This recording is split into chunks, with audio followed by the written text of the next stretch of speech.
was like, it was always one and you thought it was the other, though, I totally was them on that. Because I had the books as a kid. I'm like, no, it was Berenstein Bears, but it's Stain. No, it's never Stain, was it? No, I think it is.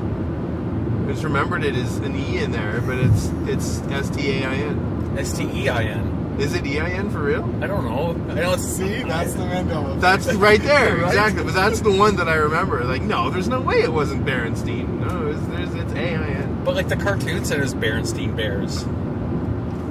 Exactly. They read it wrong too. We could literally have an entire car ride conversation about this. What's another one like that? Well, the whole thing's named after That's- Nelson Mandela because they thought he was dead, like he died in prison. What? Who is Nelson Mandela? Wasn't that the thing? Yeah. I've but never he's heard still that alive. once. Yeah, a lot of people. He died recently.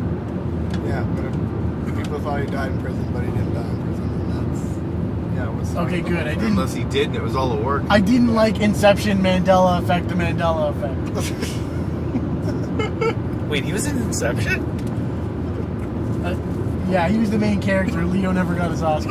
He doesn't exist. Leo did get his Oscar, though. Not for that movie. No, he didn't. Leo got his Oscar. He got his Never pity got an Oscar. I don't know what you're talking about, No, Eric. no, no. You're not You're not very You're not good at the gonna. Mandela You're not gonna effect. Howie Mandela me. Yeah.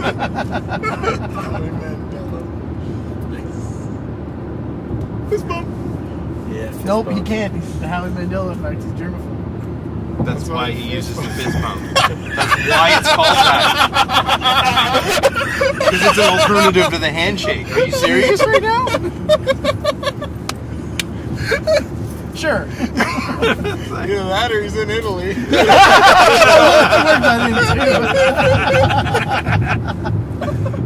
The Mandela River. It's next to the city of Mandela in Italy. That's what it is.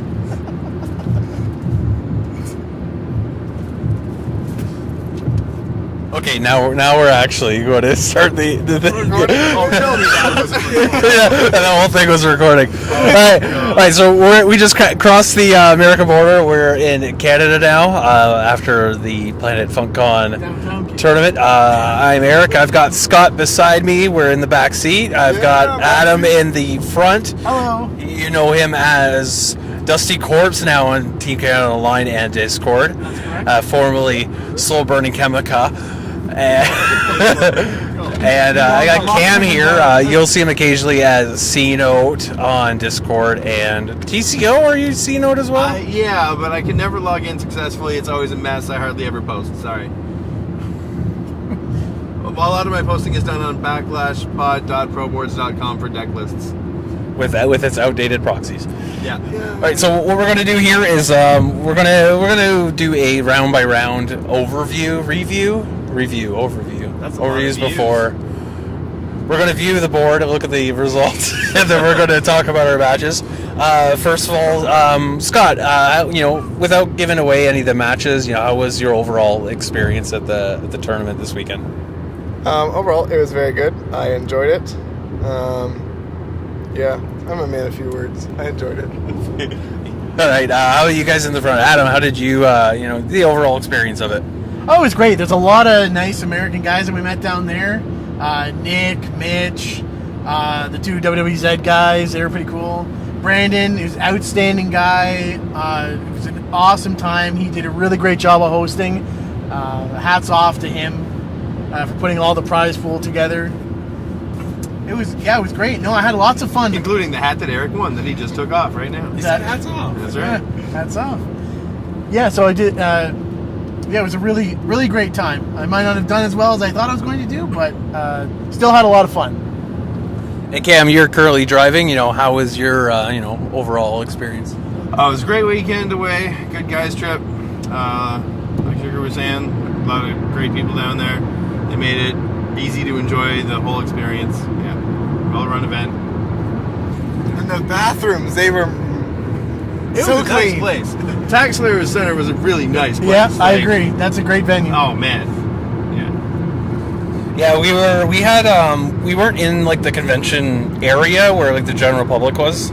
We were, it was like a little like boardroom, classrooms they were calling them. like 3 tables. It was good, roomy tables. And the roomy seats, I mean, it's not like we were like shoulder to shoulder like I've seen in some Magic events and even qualifiers in the past. So that was pretty good. But let's move on to the tournament. It was 14 players for Virtual Classic. Winner walked away with the big gold WWE Heavyweight title. That was Triple H's belt for a few years there. No diversity, so no repeat superstars. Adam played Arn Anderson. Cam played APA. Scott played the Devil's Favorite Demon. I played New Nexus. Also in the event were Rhino, Bobby Heenan, Test, Rock and Sock Connection, The Game, Junkyard Dog, Batista, Mr. Perfect, the Texas Rattlesnake, and 2-man Power Trip. 6 legends. So 6 legends. What do we figure? 3 multi-man teams. Yeah, and 3 or 4 solo guys. No females, and there was actually a Triple H in Austin and a 2-man Power Trip, which was kind of cool. Any superstars that surprised you guys? I'll ask the guys in the front seats here. Out of all those, did you any you're unfamiliar with, or surprising effects, or it's like, oh, what is this guy doing here?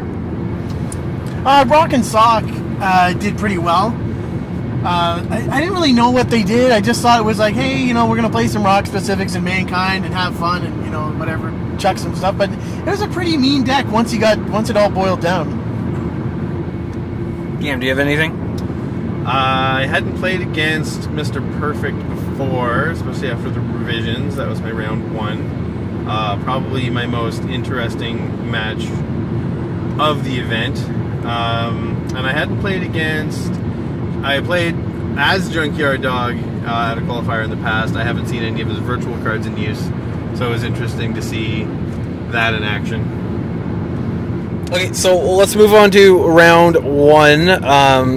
Scott, I'll start with you. Who was your round 1 opponent, and how did your game go? My round 1 opponent was Test, Brandon, and sadly, if I had to pick one of those superstars I'm least familiar with, it's actually Test. Other than the packing 2 uniques, I'm like, I don't know what any of his cards do.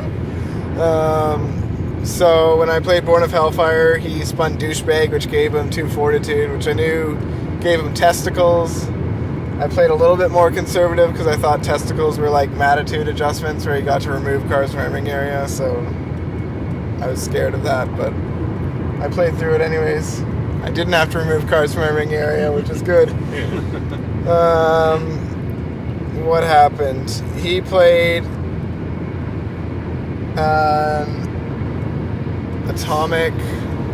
not Atomic Lariat, the Precision Haymaker. And I drew into a Douchebag and played a Douchebag.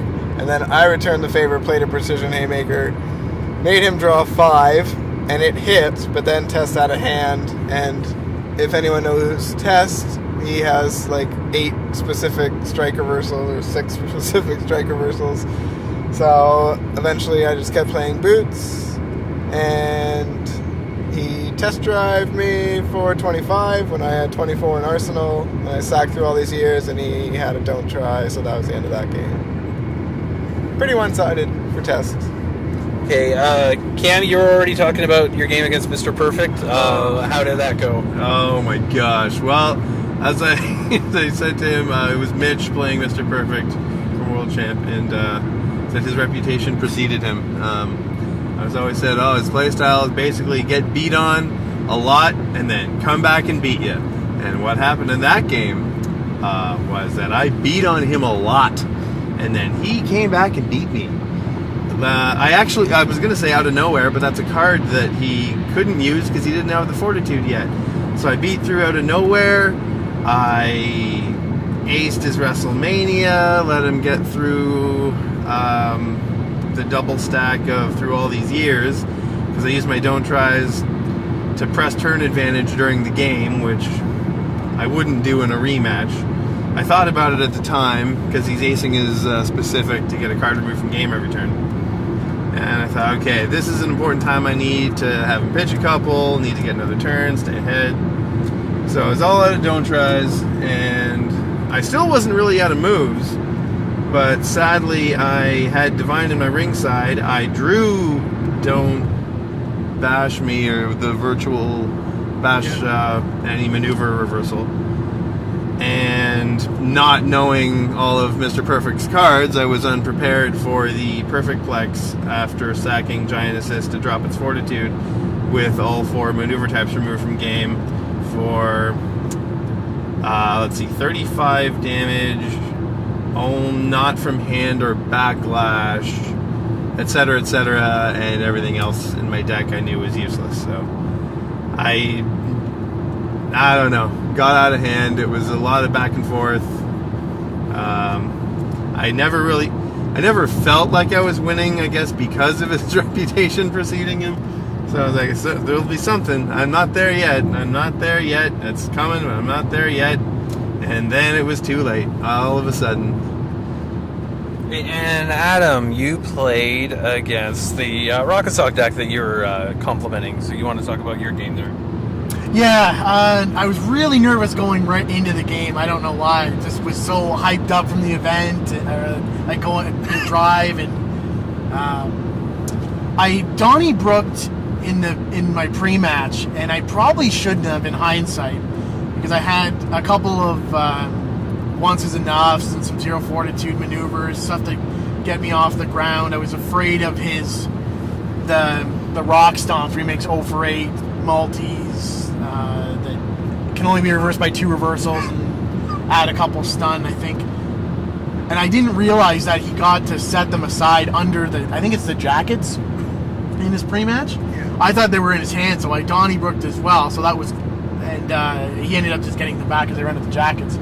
But then I just drew a ton of, 10, 15, 25 Fortitude cards that I just could not play. So he cruised to an easy victory. But I had a good conversation with him afterwards. A really nice guy to talk to. Not too much to describe in the match. It was really one-sided. Okay, and I played against Rhino in my first round game. The player's name was Alec. He's a returning player. He said he hadn't played in a long time. He's running very little virtual cards. He put Extreme Warfare on top of a throwback Raw Roulette wheel. However, I played SummerSlam and I blanked it. He didn't spin the wheel at all, so he didn't get any Extreme Warfare maneuvers through. It was one-sided. I got my guaranteed 6 Fortitude with new Nexus. Kind of drained out his hand, and it was a quick pinfall. So I'll just move on to round 2. I'll just go right into my next match. New Nexus against the Junkyard Dog. This is Sephi Strife from the WWZ podcast, native to the area.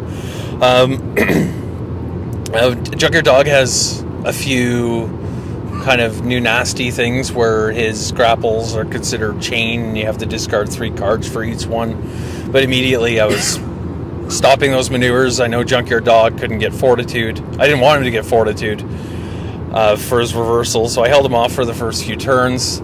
I felt really bad because he played a no-sell as his only card in hand, and I was under the impression that you had to have 2 or more cards in hand because you had to discard. It was a must discard a 2, but it wasn't, so there's a big mistake there.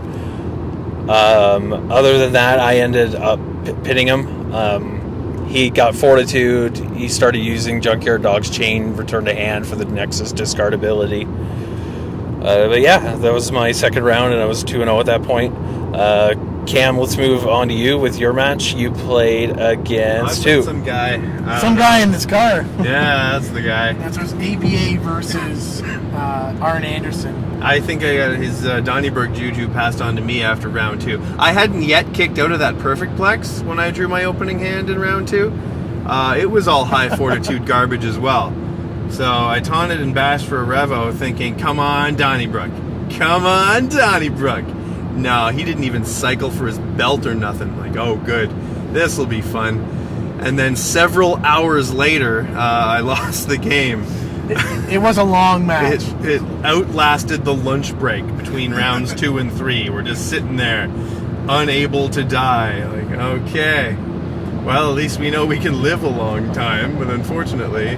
Well, that's an interesting note, too, because this event ran with no time limits for the Swiss rounds, where in our area we're accustomed to 45-minute rounds. So playing a game... Like, how long did your game go? I know it went over an hour. It was over an hour, not yeah. a clue, yeah. I'm thankful for that, too, because I'm like a sponge / stall player. Everybody in this car knows that. Yeah. I lost the will to compete long before the game was done. I think that had more to do with it. Like, just hit me with the Gutbuster. I need pizza. I'm so hungry. And I eventually drew said Gutbuster and pinned him, I believe, with that. I played backhand slap as a maneuver after For the Love of the Game to start off getting Fortitude. That is how my opening hand was. That is why I could not stop his unreversible later. Although if you were trying to get Fortitude, I can understand why you did that. Just to piece something together if your hand was so bad. Yeah, it was a last-minute addition. I was glad I made it. But you know what I like better than that? All kinds of bash suplexes and headlocks. That's way better. I agree. Yeah. Okay, and wait, so who ended up winning your game? Oh, Schuker won. Hey. It was, it's hard to describe the whole thing. It's Somehow it turned into a game. Like, it was a move for move. I don't know how it managed to go that long. It felt like it shouldn't have, but yeah, it ended up coming down to. Did I use cash and checks? You did. Yeah, I cashed checks with Fallaway Slam to stay alive, and it turned into waiting for him to use his unreversible cycle ace to keep digging for that Gutbuster of Doom. Yeah, I was ahead, So- so I didn't want to throw anything that he could hit with. I run not a sustained, so I died. Okay, and Scott, you played against the game. You said the deck is very familiar to one of our local players. So Yeah. going into it, were you a little more prepared? And how'd your game go? Yeah, I knew exactly what all of Triple H's pre-match and backstage area cards do. I played flanked by Arena Security, so I negated all his minus hand size from his feud, Old School Manager, and another card that he played. I played Rules Were Meant to Be Broken, so I just could pitch an action and a maneuver to reverse his specifics that were Fortitude 0 from his backstage area. He played Cerebral Spray a lot, played Leaping Knee to the face 2 or 3 times. I stopped it all the time with unintended consequences and backhand slap. Played some knife edge chops. I reversed those with Douchebag and Foley. Carlito. I pretty well hit all my can only be reversals against this guy. It helped that Gentleman's Established was in play, so I was drawing 2 cards a turn, and then I was just playing boots. At one point, I played a choke slam multi, and he tried to reverse it with Inside Cradle, King Interferes, but I had Playing by the Rules to make both of those +5, so he didn't have the fortitude for that, so that was a little bit painful for him, I'm sure. I don't exactly remember the end of the match, though, but I did end up winning. I just had a lot of reversals to his can only be reversed stuff, so... And you bring up Unintended Consequences, which is the latest, which is the new promo. Creed was kind enough to let us get a copy for Funkcon. It's going to be the Gen Con promo, then mass released with the upcoming set. I know I packed it in my deck and I used it. It was very helpful. You said you used yours. What about you guys in the front? Did you get to play the new promo? I packed it, but I didn't end up using it at all. I did not pack it, and I got pinned in round 2 by a card that cannot be reversed. Well, there you have it. These are the facts. So, round 3. Who'd you play round 2? Round 2? Oh, yeah, you already talked about it. Yeah, I He played. led the round. So round 3, I led the last round, so I'll lead the next round. I'm 2-0 at this point. So I played against Batista, which is Josh. You know him as Rio the Beast from the WWZ podcast. So we had kind of a double header there, and I won. It was one of the most grueling, adrenaline rush matches I've had in a long time. I mean, up to this point, Batista's mean. He's throwing spinebusters as chain, and then if they're unsuccessful when he has so much less fortitude, you randomly put a card on Arsenal. But I was doing the same thing I was doing against JYD. Is I got a shoot Russian leg sweep in my open hand, so I was able to play that, letting me shoot counter one of his maneuvers. I redwalled him for the longest time. I kept discarding for those spinebusters, kept stopping it. it was really back and forth. This one tired me out, honestly. But it was good. I won't forget this one, and I came up with a very close win. I think I was pretty down in Arsenal.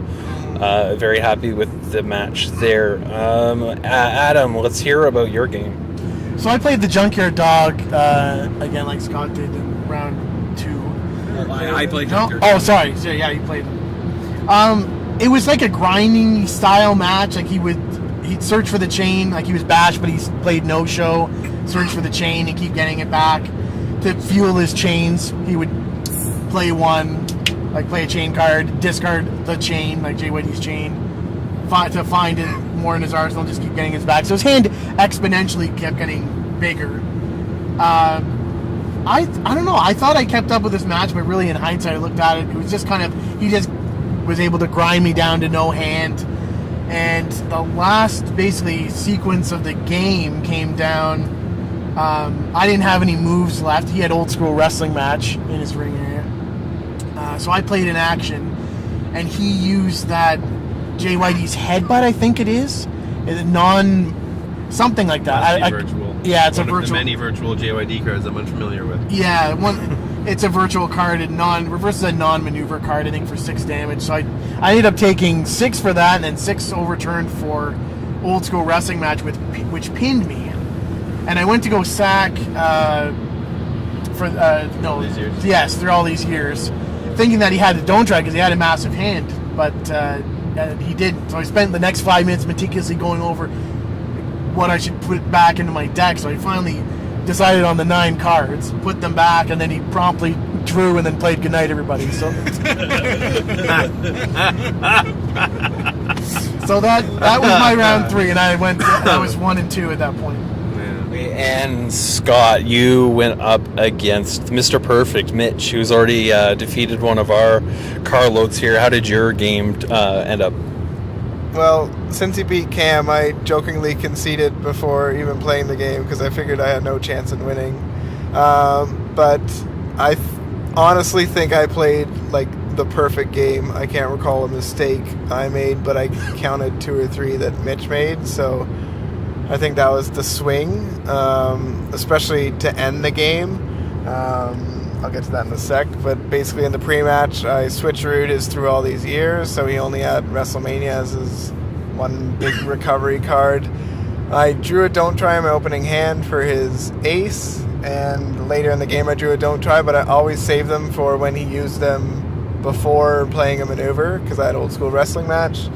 So I made him basically mill 12 from those. He WrestleMania, I was able to still throw multi-tombstones and Hellfire choke slams from ringside and draw 3 stun to build up my hand really quickly and do lots of damage to him. Game ended when I played a Kane's choke slam from ringside, and he didn't sustain it. He took his 12 damage, and then I reminded him that it was 14 from Born of Hellfire, and he only had 13 cards left. So he's like, oh, I could have sustained it, but he didn't. So that pinned him, choke slam. And Cam, let's hear about your game against Bobby Heenan. Heenan, yeah. Well, I was limping into that one 0-2, I guess, and fresh off a quick lunch break. So I wasn't familiar with.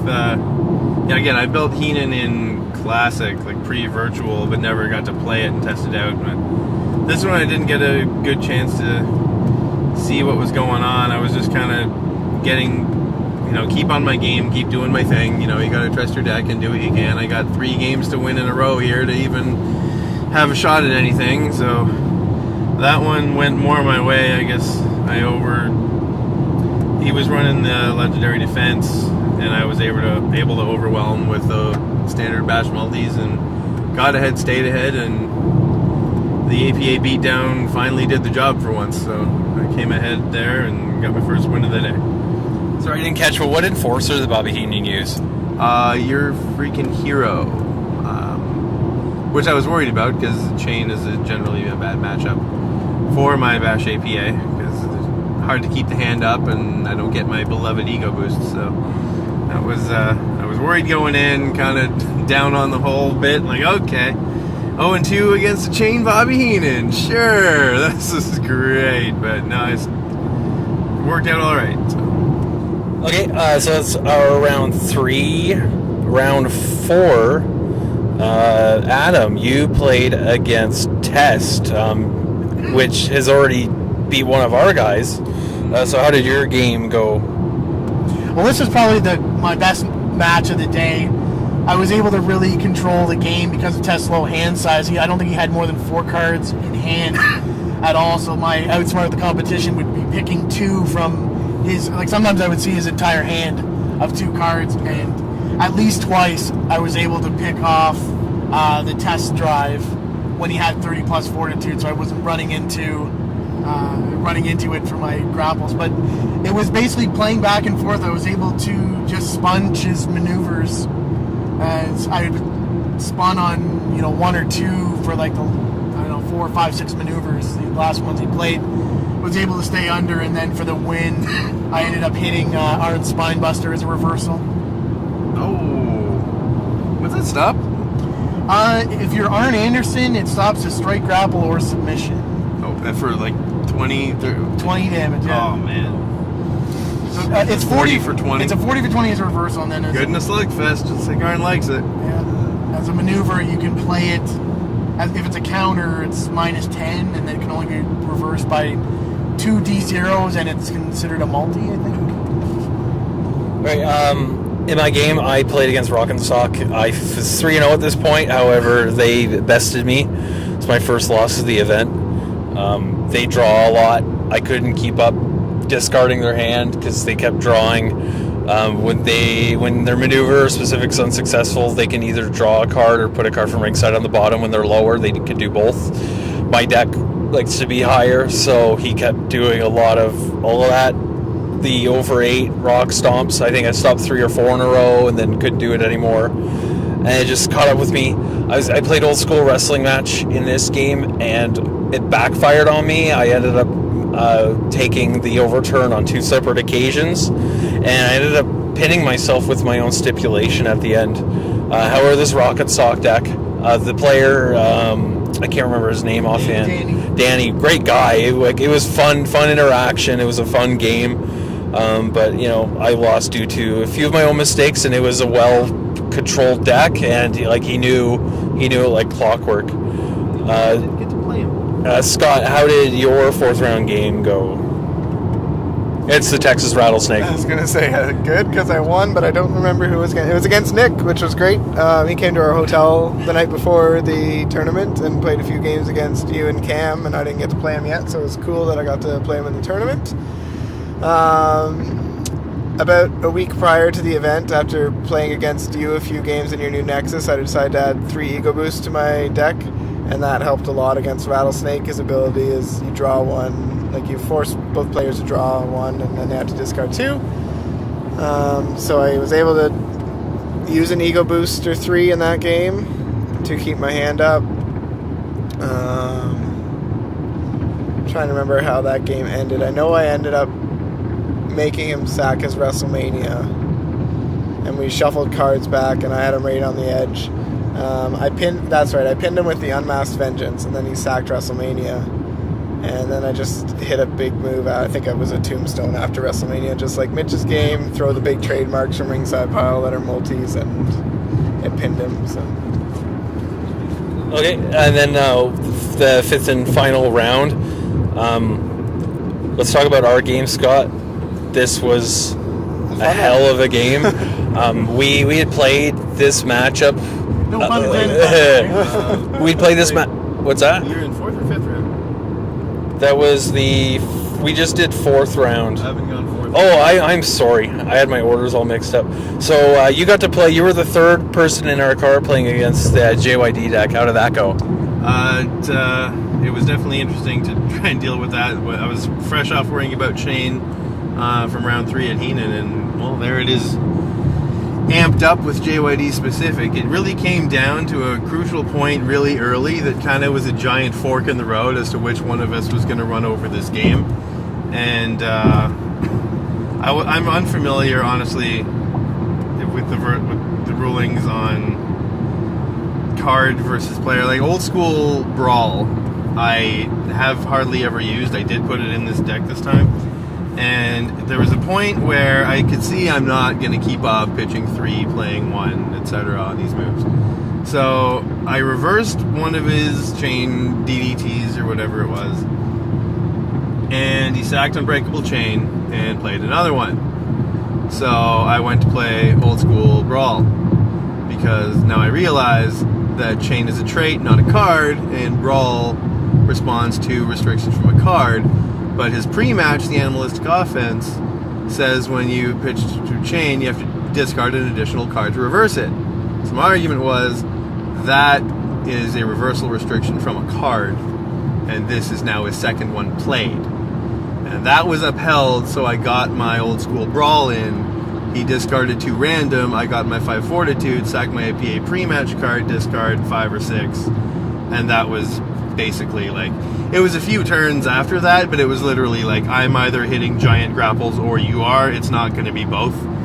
So the ruling went my way, I guess. I'm not even sure if it's right, but it seemed like it to me. So if that ends up getting overturned, then he got burned twice because no sell earlier in the day, and I don't know. So well, and another talking about like rulings where the Carlito says that's not cool, where it ignores a reversal restriction from a card, reverse any non-unique maneuver with a printed reversal restriction, and then it was brought up where if a player plays a German suplex throwback that doesn't utilize the reversal restriction, the Carlito can't reverse it. There was a big conversation about that there where it was like, this is a weird ruling. That's actually a circumstance that I played that against this JYD deck in our game. So like I hadn't even heard of this ruling prior to that, because honestly it doesn't really make sense because it has a printed reversal restriction. It sure does.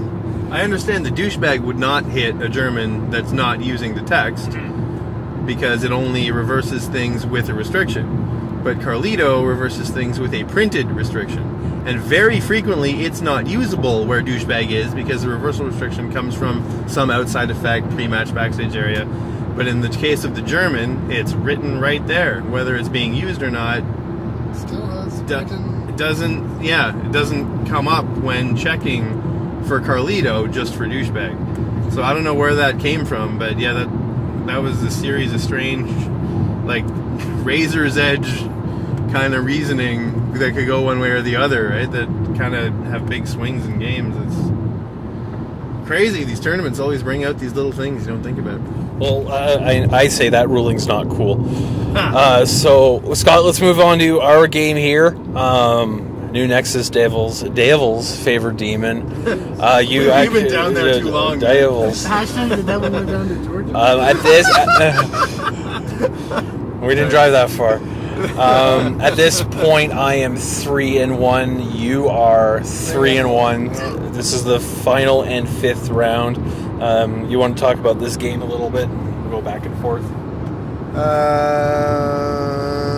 Sure. I'm just trying to think of what happened early in the game. I think the first thing to note would be when I played the Hellfire Boot and you played your Nexus specific reversal, which allows you to search for a non-unique maneuver, and I knew you were going to go get a leg drag, and so you picked up your arsenal, and I grabbed your ringside pile to see if there was 1 or 2 there, and I saw there was 1 there, and I was like, well, the other one's coming. And then you put down your arsenal, you looked at your ringside pile, you saw the 1 and kind of went like, what? And then we looked at your remove from game pile, and it was the 1 card that you removed from game from playing your Chokehold card? Yeah. So that's interesting because I've been playing Chokehold. I search for it under Tech in a Bottle, and I get it as a maneuver that they can't respond to. I'm going to be changing that to Technical Monkey Flip. Mitch mentioned it. A group of us were out for dinner afterwards, and he's like, "Yeah, when I play New Nexus, I play Technical Monkey Flip." I'm like, "That's a way better idea." But yeah, that was a big turner.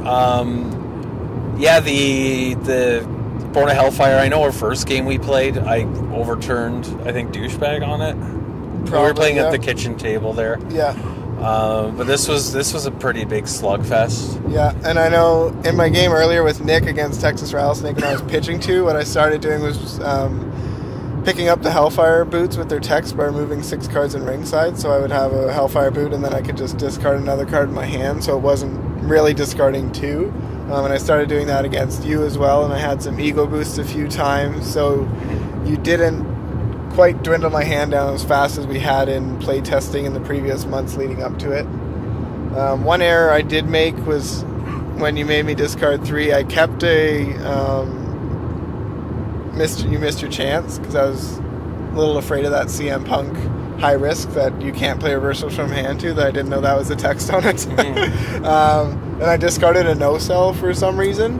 And then you just played a random move, blindside, dropped hold or something, and I discarded the no-sell, but I also have going nowhere fast in my Backlash deck, but I only had that one non-hybrid red card, so that went through. But then you played another card immediately after it, and I backlashed it. Yeah. Which a last-minute addition I put in last week as well. So that going back, and then we can probably fast forward right to the end, the dramatic ending. Yeah, you had... How many cards did you have in... You had 4 and... 4 or 5. No, you had... 7. No, you had 3... You're just saying numbers now, guys. Yeah, I know. But I played 2x2x, which was a later addition to my deck as well, which was quite a few. I think I made a lot of smart modifications to my deck, a few cards. It's a 22 for 2 antic action hybrid reversal multi.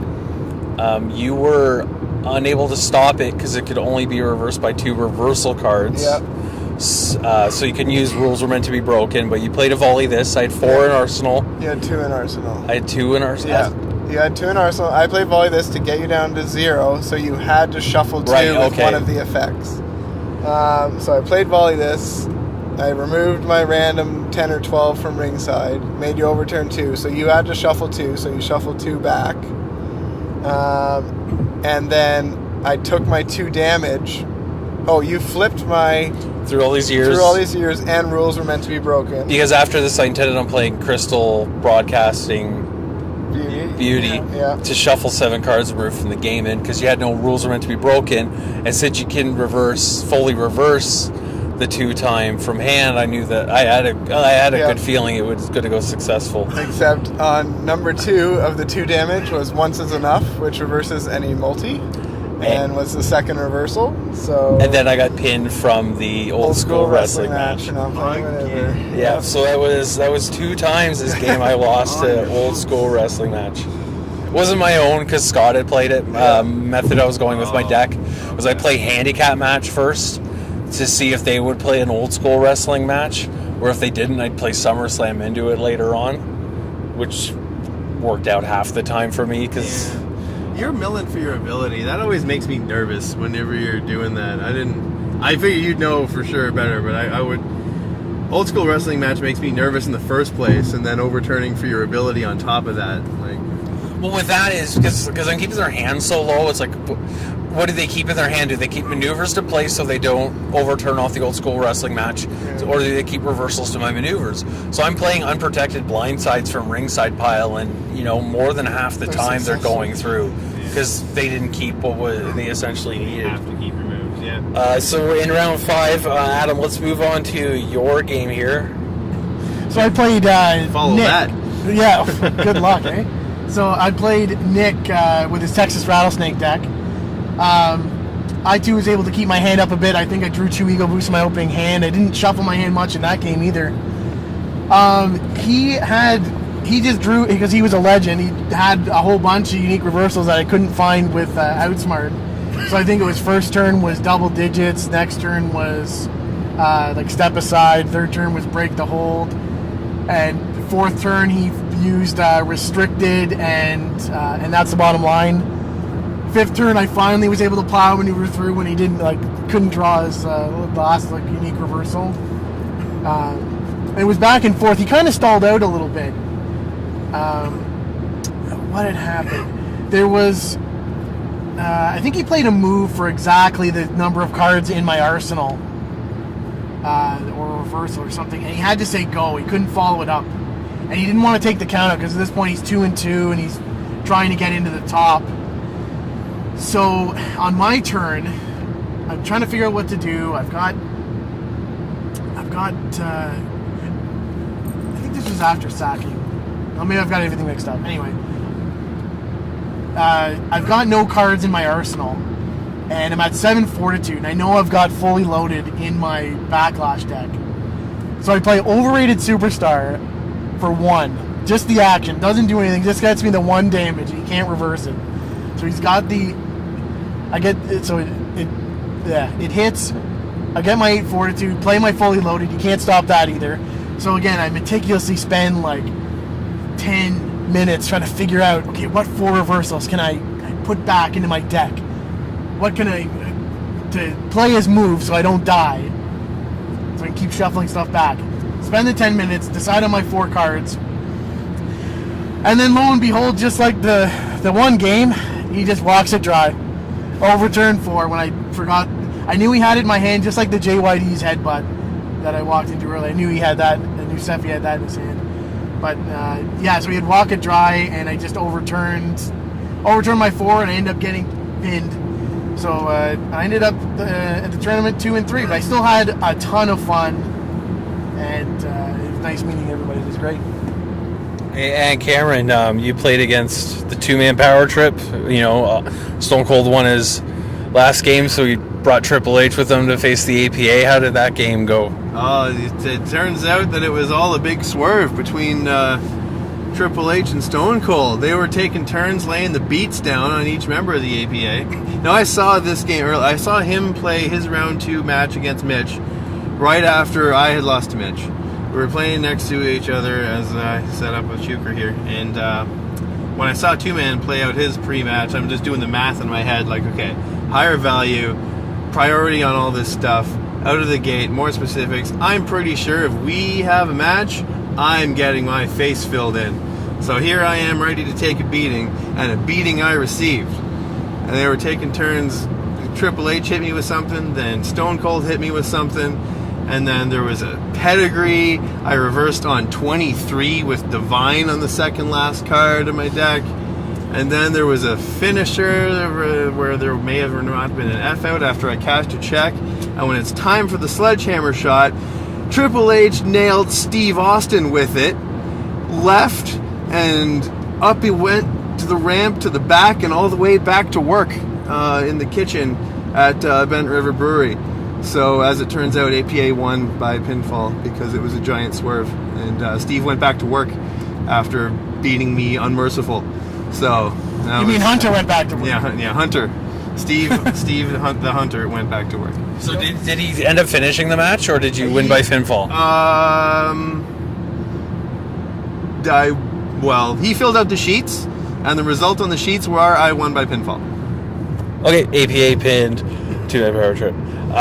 So this point, this point is top 4. It was a laid back event. That's one thing I give credit to this play group that was there. It was good competitive decks, but not competitive people. Yeah, exactly, which is what you want. And luckily, it was inconsequential. I would not have allowed that to boot someone out of top 4. So at this point, we go to top 4. Batista was the top seed.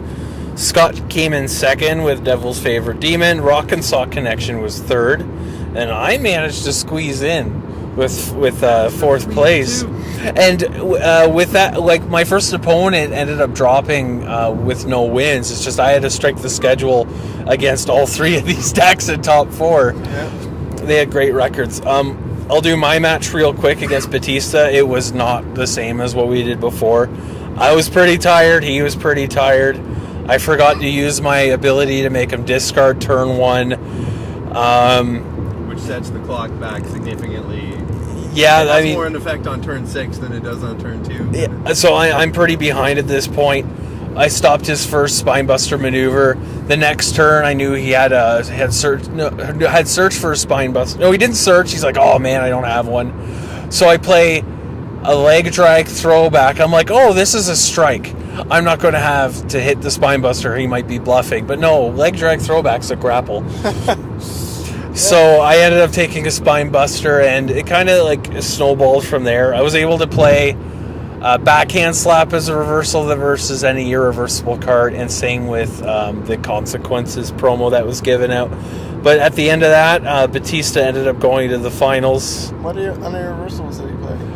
His 2 superstar-specific actions, Guardian of the Galaxy, and there was another one I can't recall. One of his backstage area cards, I believe, gets him the text on that. Big Dave, maybe?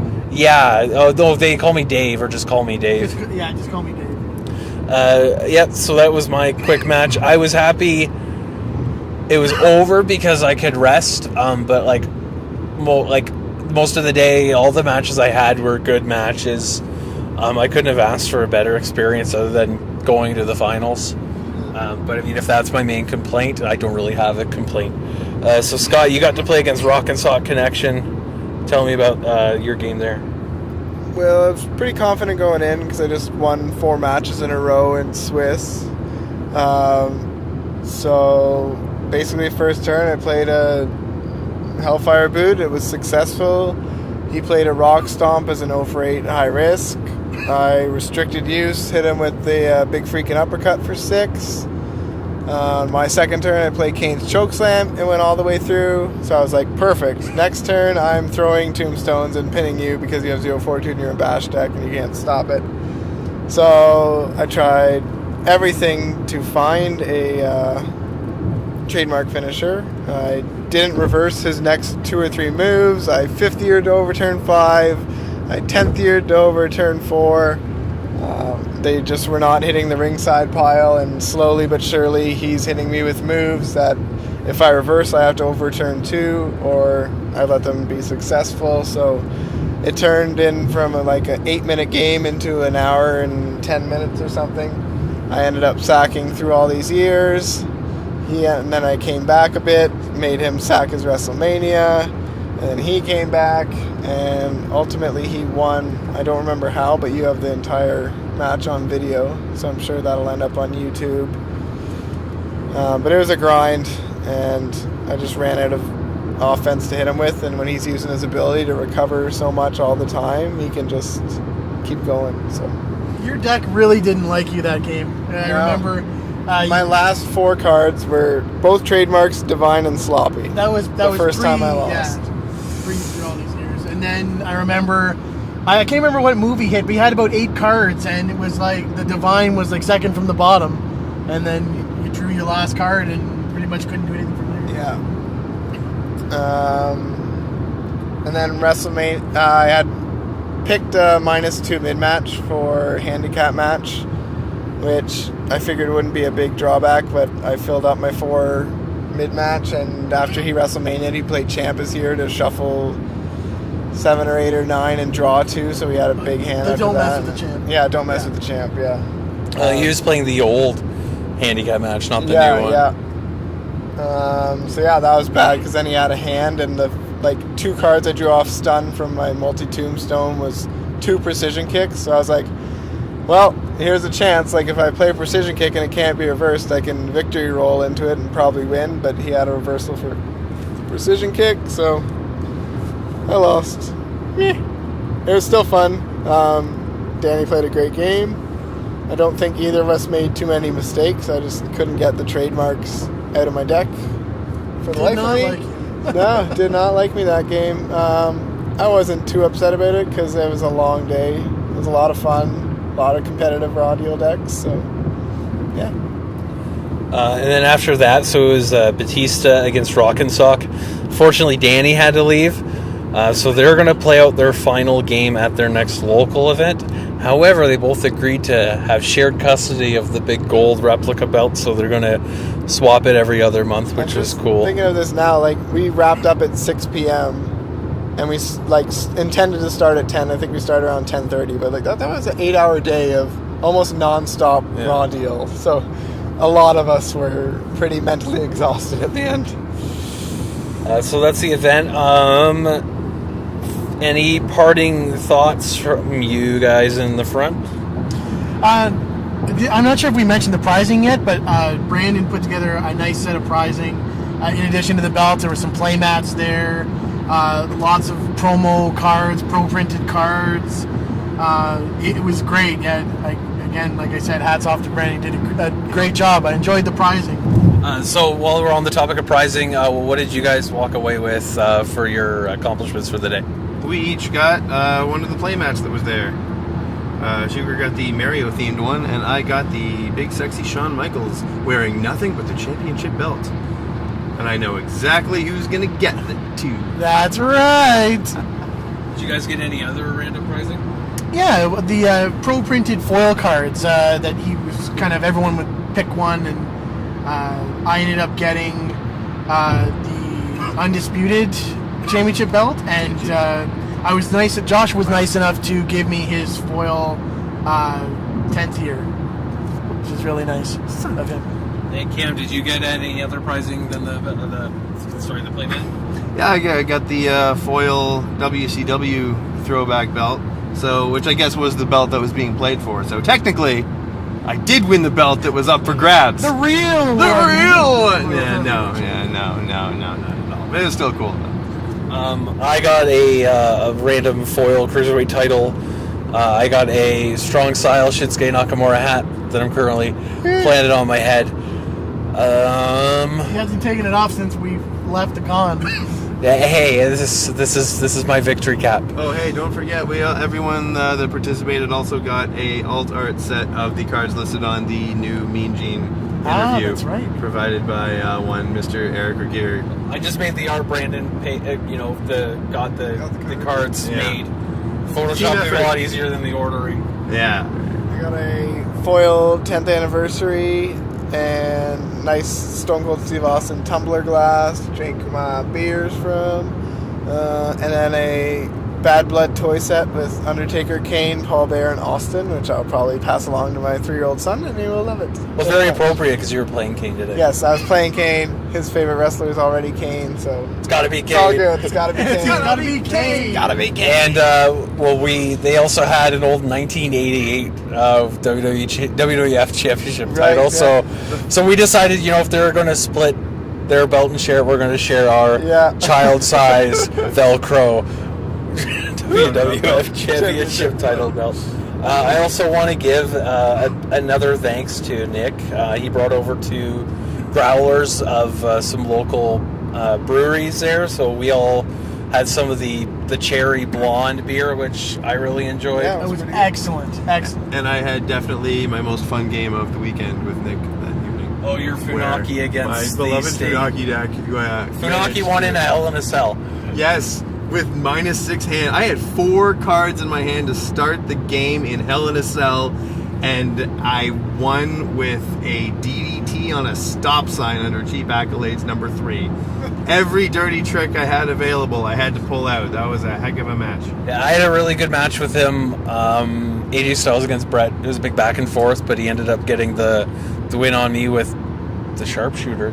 I think I can't remember. I know I lost. I passed out by then. You guys were asleep. You were playing on my side of the bed, so I had to wait. But it was an interesting match. And then we did some trading with him. And after the event, a group of us went to dinner. I forget where the place was called. Bent River Brewing Company, in which Steve works at. That had to leave, so we decided to go there. I told him we'd be there, and then we luckily ended up after I had forgotten and remembered when we were looking at things. So I'm glad he told me what it was called, because, yes. And then Brandon, Lawnmower Man, Mitch, and Necro Baron. Necro Baron met us there. We had a nice meal, talked a lot of Raw deal, because we weren't tired of the game at that point in time. It was good. Went over to Brandon's afterwards. He hosted us for a few games, a lot of trading. And that kind of wrapped up our whole Raw deal experience for the weekend. Anyone have any parting thoughts before we close this up? Place was great. Deep dish pizza's fantastic. Everyone was really nice. It's a good time. Good Was weekend. that Tony's? Yeah, Tony's Pizza. That was, I think, I know that was my first deep dish. I think yours too, Scott. Yeah. And Cam, but you've had deep dish before. I have, yeah. In Canadian deep dish. But yeah, no, it was excellent pizza. It's good. So, for all of us here, I'm Eric, I'm Scott. I'm Cam. I'm Adam. and that's our Funkcon report. We are the Backlash Podcast. We are the Backlash Podcast.